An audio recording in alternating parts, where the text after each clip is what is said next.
네, 교회 여러분 안녕하십니까? 2월 2일 새벽 예배 시작하도록 하겠습니다. 오늘부터는 마태복음을 시작하겠는데요. 오늘은 마태복음 1장 1절에서 17절까지 말씀 한번 함께 묵상으로 나눠볼 수 있도록 하겠습니다. 제가 먼저 본문을 봉독해 드리겠습니다. 마태복음 1장 1절에서 17절까지입니다.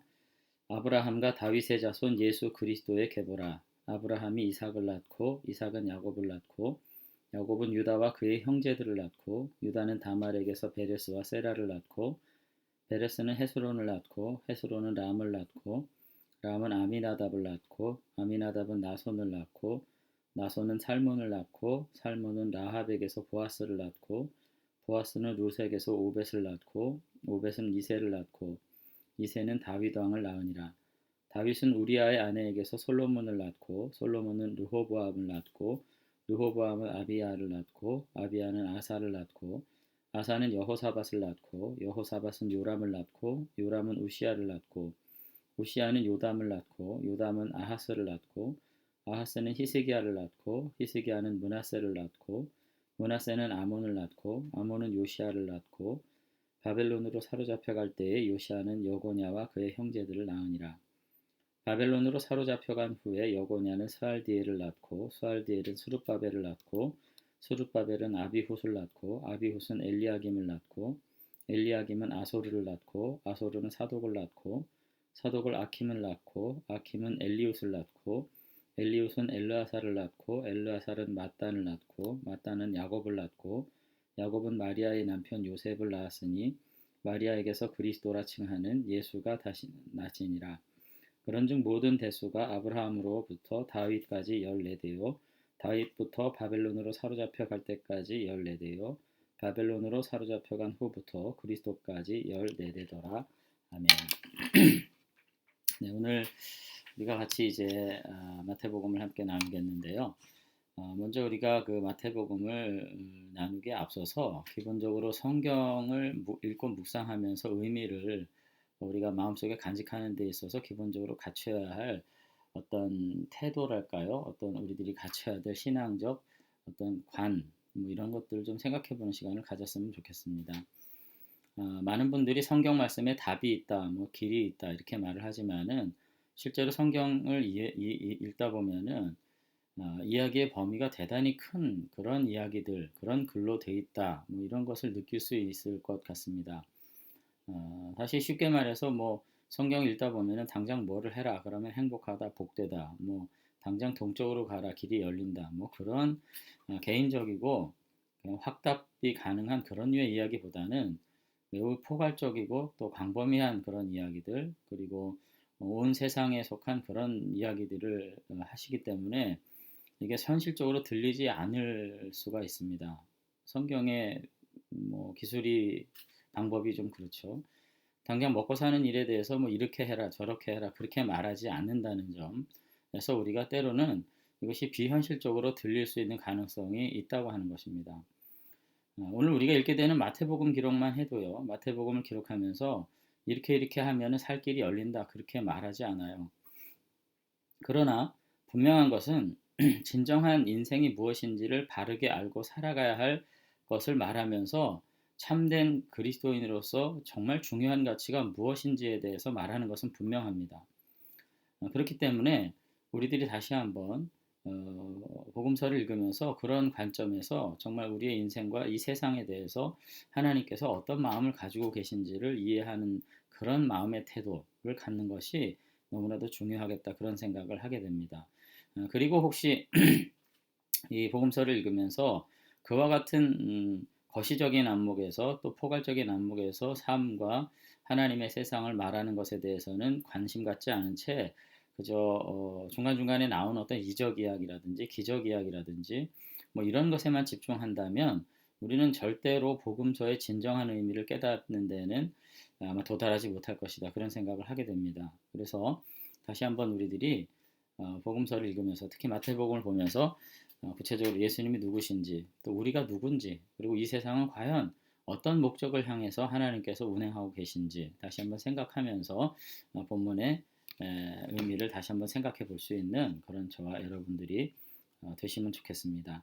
자, 이제 오늘 우리가 읽은 이제 17절까지 말씀은요, 서론 부분입니다. 서론은 이제 2장까지 계속 이어지는 건데, 1장과 2장은 각각 예수님은 누구신가, 그리고 예수님은 어디에 오셨는가 라고 하는 질문에 대답하는 것처럼 지금 기록이 되고 있죠. 먼저 1장에서는 예수님의 족보를 소개하면서 예수님이 누구시냐 하는 것을 지금 이야기를 하려고 그러는데, 우리가 이제 계속해서 잘 생각해 봐야 될 것은 1장에서도 지금 족보 속에 나오는 중요한 세 사람이 있어요. 그러니까 1장을 보면 아브라함과 다윗의 자손 예수 그리스도의 세계라, 계보라 이렇게 되어 있고요. 마지막 17절에도 보면은 그런즉 모든 대수가 아브라함부터 다윗까지, 뭐 다윗부터 바벨론까지, 바벨론으로부터 그리스도까지 이렇게 돼서 아브라함, 다윗, 예수 그리스도, 예수 그리스도, 아브라함, 다윗 이와 같은 인물을 소개하는 구조로 지금 기록이 되는 것을 볼 수가 있습니다. 그러니까 중요한 거는 마태가 볼 때는 이스라엘 역사에 있어서 가장 중요한 인물은 이 세 분이라고 보는 거예요. 아브라함, 다윗, 예수 그리스도. 그리고 그 중에서 제일 위대한 인물은 예수 그리스도라고 보는 거죠. 아브라함과 다윗을 포괄하는 메시아로서 가장 중요한 분은 바로 예수 그리스도다. 그러니까 하나님의 구원 역사 중에서 가장 중요한 인물은 예수님이다. 이렇게 지금 이야기를 하고 있는 것으로 우리가 볼 수가 있겠습니다. 그러면서 가장 중요한 인물은 바로 이 아브라함과 다윗과 예수 그리스도시고 그 중에 가장 뛰어난 분이 예수 그리스도시다. 이렇게 얘기를 한 거고요. 예수님의 탄생, 그러니까 예수님께서 지상에 오시는 그 시대를 어떻게 그럼 이해하고 있는가, 이스라엘 역사를 어떻게 이해하고 있는가 하는 것과 관련돼 가지고 우리 17절을 우리가 보면은 그런즉 모든 대수가 아브라함부터 다윗까지 연례되고 다윗부터 바벨론으로 잡혀갈 때까지가 연례되고 바벨론으로 잡혀간 후 예수 그리스도께서 오실 때까지 14대다. 14 대수로 계속해서 이렇게 쪼갠 것을 볼 수가 있습니다. 그러니까 우리가 연대를 쪼개면서 1000년 단위로 끊을 수도 있고 예를 들어서 500년 단위로 끊을 수도 있고 한데 그런 어떤 시간적 의미에서 끊지 않고 첫 번째가 아브라함의 시대고 두 번째가 다윗의 시대고 세 번째가 포로기다. 그리고 그 포로기의 마지막 순간에 예수님께서 오셨다. 지금 이렇게 말씀함으로써 예수님께서 어떤 상황에서 오셨는지를 이야기하는 거죠. 첫 번째로 아브라함의 언약의 시대가 있고 그 언약의 성취의 시대가 있었던 것 같았는데 사실상 그것은 언약의 성취가 아니었다는 거죠. 기나긴 포로 시대가 왔고 그 포로 시대가 마치 끝난 것처럼 생각하면서 그렇죠. 제2성전기가 와서 이제 포로 귀환을 다 한 거 아니에요. 그렇게 돼서 마치 역사적으로는 포로 시기가 끝난 것 같지만 실제로는 여전히 그 포로기는 끝나지 않았고 그 포로기가 완전히 끝나고 참 이스라엘이 회복되기 위해서 오신 분이 바로 예수 그리스도다. 아브라함과 다윗에게 주신 언약을 성취하신 분으로 오신 진정한 왕이 바로 예수 그리스도시다. 오늘 그렇게 지금 역사 이해를 우리들에게 전하고 있는 것을 볼 수가 있습니다. 그러면서 이제 좀 더 설명드린다면은 이 마태복음에 나오는 족보는 전부 왕으로 연결돼 있죠. 그러니까 왕가의 족보입니다. 이런 사실은 예수님이 유대인의 왕으로 오셨다 이렇게 말하고 싶은 거예요. 실제로 예수님이 이제 왕의 혈통인 것이라고 말하기는 좀 어렵거든요. 그럼에도 불구하고 계속해서 이어지는 족보의 맥락이 역대 왕으로 이어진다는 점에서 예수님은 빼앗긴 이스라엘을 회복하게 해서 오신 약속의 메시아다. 뭐 그렇게 지금 이야기를 이제 하고 있다는 것입니다. 그러면서 중요한 것은 이 나라들이 오직 역사적 이스라엘, 그러니까 지금 현재 유대인 말이죠. 를 회복하려는 나라가 아닌 것이 분명한 것은 이 족보에서 이 족보를 연결하는 여인들이 있어요. 그러니까 다말, 라합, 룻, 우리아의 아내, 뭐 이와 같은 분들이 공통적으로 다 이방인이라는 점에서 이 이스라엘의 왕으로 오신 예수님의 혈통 속에 혼재되어 있는 이방인의 혈통을 볼 때 이방인은 구원에서 제외된 존재가 절대 아니라는 것을 마태는 또 확인을 하고 있습니다.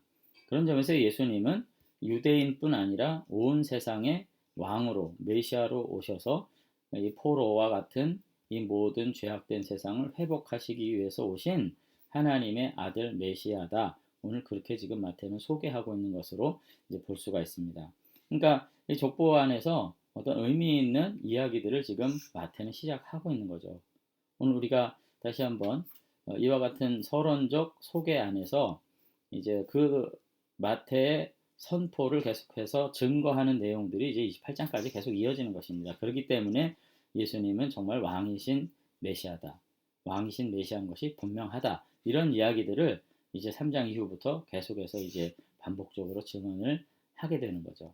그래서 우리들이 오늘 마태복음을 보면서 예수님은 누구신지 우리가 다시 한번 우리 마음속에 깊이 있게 되새길 수 있는 그런 은혜가 있었으면 좋겠습니다. 뿐만 아니라 우리가 그 왕 대신 주님의 백성으로서 하나님의 자녀들로서 우리 마땅히 어떠한 믿음의 고백을 가지고 이 시대를 살면서 아버지 하나님의 나라의 백성으로서 살며 하나님의 이 놀라운 구원자 되심을 선포할 수 있는지 다시 한번 생각해 볼 수 있었으면 좋겠습니다. 아무쪼록 오늘 하루 다시 한번 우리들이 깊이 나는 누구인지 그리고 내가 믿고 내가 섬기는 하나님과 예수 그리스도께서 나에게 어떤 존재인지 다시 한번 깊이 생각하면서 주님의 은혜 아래서 온전히 순종함으로써 보호와 은총을 누리는 저와 여러분들이 되시면 좋겠습니다.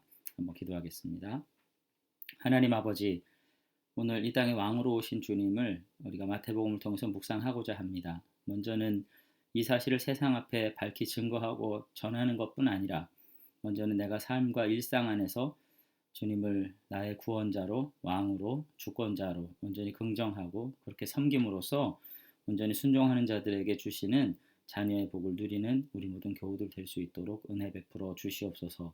오늘 하루도 다시금 나의 존재를 다시 한번 깊이 묵상하면서 아버지 하나님 앞에 우리 스스로 순종함으로 아버지 하나님의 진리 아래 행하는 참 백성으로 살아갈 수 있도록 축복해 주시옵소서. 모두 다 믿음 안에서 오늘 하루도 안정과 평화를 허락하셔서 주님과 더불어서 진정한 샬롬을 누리는 복된 한 날 우리에게 주실 줄로 믿사옵고 예수님 이름으로 기도드리옵나이다. 아멘. 네, 계속해서 마태복음 볼 텐데요. 내일은 25절까지 한번 볼 텐데 한 번씩 마태복음을 조금 더 살펴보시면서 오늘 새벽 예배 안에서 깊은 묵상의 은혜를 누리실 수 있게 되길 바랍니다. 네, 감사합니다.